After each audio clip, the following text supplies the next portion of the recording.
नमस्ते अच्युतानंदं नमस्ते जगन्नाथाय नमो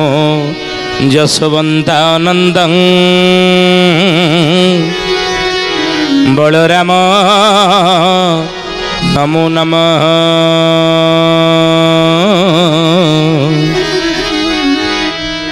बलराम नमो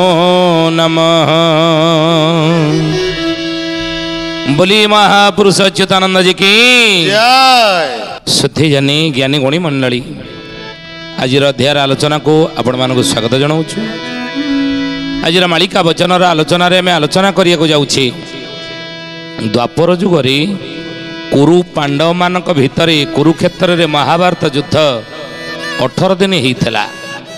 कौन सरी ना 20 युद्ध बाकी रही से 20 युद्धटा कली जुगरे केबे आउ केते दिन हेब। ज्ञानी गुणी मंडली शुद्धि जानी अच्युतानंद महापुरुष मालिकार नाम है अमर जुमर संहिता। ये अमर जुमर संहिता 36 गोटी संहिता भितर हूँ अन्यतम। ये लिखिले ओडिए जे रही थीब सुना है तो तोरे बाबू सुना है तूरे भारत युद्ध होइब सेतिकी बेला रे बाबू सेतिकी बेला रे ओडिए जे रही थीब सुना है तो तोरे महापुरुष अच्युत कले राम रे तू शुणिने 20 युद्ध बाकी रही संपूर्ण 18 दिन महाभारत युद्ध कलिजुगे सरीना। हे ज्ञानी गुणी मंडली कुरुक्षेत्र 18 दिन महाभारत युद्ध होता ताहले कलिजुगे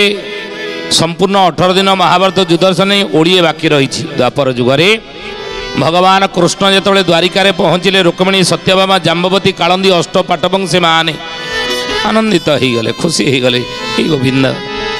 एते दिन पर आपणकर श्रीमुख अरविंद दर्शन करिवार आज सौभाग्य आमको मिली बहुत आनंदित बहुत खुशी।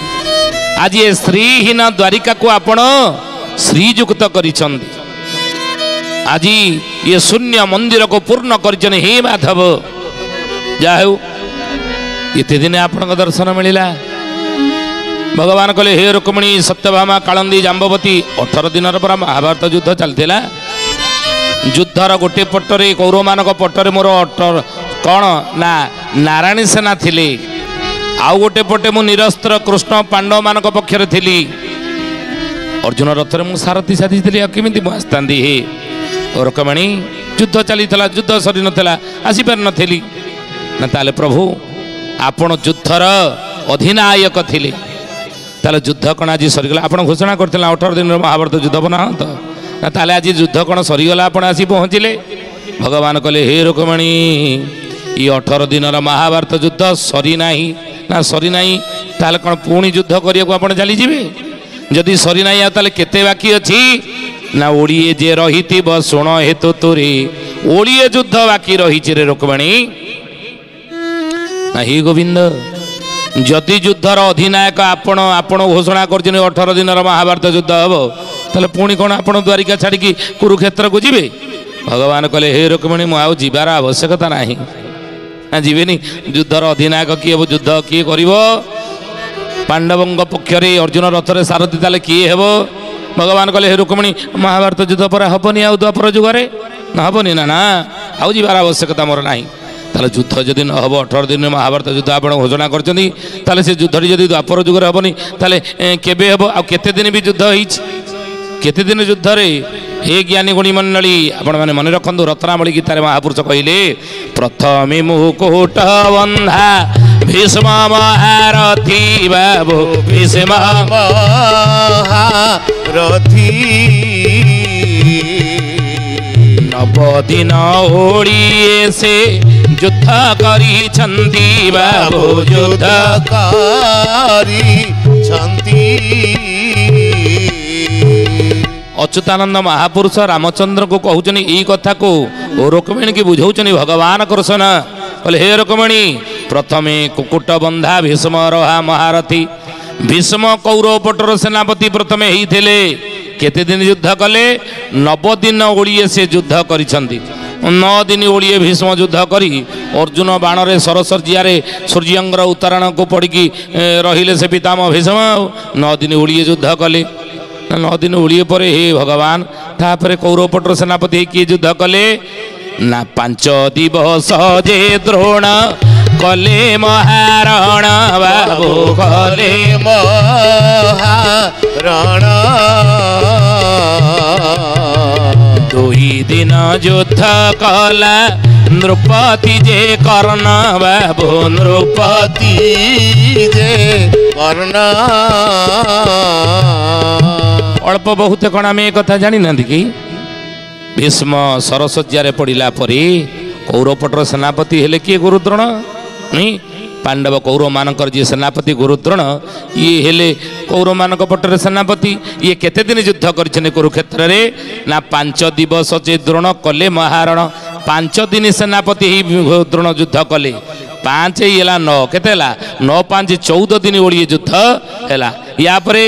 2 ଦିନ ଯୁଦ୍ଧ କଲା ନୃପତି ଯେ କର୍ଣ୍ଣ କର୍ଣ୍ଣ 2 ଦିନ ଯୁଦ୍ଧ କଲେ କୁରୁକ୍ଷେତ୍ରରେ 9 5 14 2 16 ଦିନ ଓଳିଏ ଯୁଦ୍ଧ ସରିଲା ୟା ପରେ ଶଲ୍ୟ ବୀର ଓଳିଏ ଯେ ଯୁଦ୍ଧ ଆରମ୍ଭିଲା ବାବୁ ଯୁଦ୍ଧ ଆରମ୍ଭିଲା ଯୁଧିଷ୍ଠିଙ୍କ କ୍ରୋଧାନଳେ ସେ ହୁ ଜଳିଗଲା ବାବୁ ସେ ହୁ ଜଳି ଗଲା ଦ୍ରୋଣ ଦୃଷ୍ଟଦ୍ୟୁମ୍ନଙ୍କ ଦ୍ୱାରା ନିହତ ହେଲା ପରେ କୌରବପଟର ସେନାପତି ହେଲେ କି ଅଙ୍ଗରାଜ କର୍ଣ୍ଣ ସୂର୍ଯ୍ୟପୁତ୍ର କର୍ଣ୍ଣ ସେନାପତି ହେଲେ ଇଏ କେତେ ଦିନ ଯୁଦ୍ଧ କଲେ ନା 2 ଦିନ ଯୁଦ୍ଧ କଲା ନୃପତି ଯେ କର୍ଣ୍ଣ ଅର୍ଜୁନ ଦ୍ୱାରା ନିହତ ପରେ ୟା ପରେ କୌରବପଟର ସେନାପତି ହେଇ କିଏ କେତେ ଦିନ ଯୁଦ୍ଧ କରିଛି ବୋଲି ଏ ମହାପୁରୁଷ ଅଚ୍ୟୁତାନନ୍ଦ ଜି କି ଜ୍ଞାନୀ ଗୁଣୀ ମଣ୍ଡଳୀ ସୁଧି ଜାନେ ମହାପୁରୁଷ କହିଲେ ଶଲ୍ୟ ବୀର ଓଳିଏ ଯେ ଯୁଦ୍ଧ ଆରମ୍ଭିଲା କର୍ଣ୍ଣ ମଲା ପରେ ଅର୍ଜୁନ ଦ୍ୱାରା ୟା ପରେ କୁରୁ ପକ୍ଷର ବା କୌରବମାନଙ୍କର ସେନାପତି ହେଲେ କି ଶଲ୍ୟ ମର୍ଦ୍ଦରାଜ ଶଲ୍ୟ ନକୁଳ ସହଦେବଙ୍କର ସିଏ ମାମୁଁ ବୋଲି ଆମେ ମହାଭାରତର ଶାସ୍ତ୍ରରୁ ଏ କଥା ଜାଣିଛେ ତେଣୁ ସିଏ କେତେ ଦିନ ଯୁଦ୍ଧ କଲେ ନା ଓଳିଏ ଯୁଦ୍ଧ କଲା କି ନା ଶଲ୍ୟ କେତେ ହେଲା ନା ଏ ସମସ୍ତ ମିଶି ହେଲା 17 ଦିନ ଓଳିଏ ଯୁଦ୍ଧ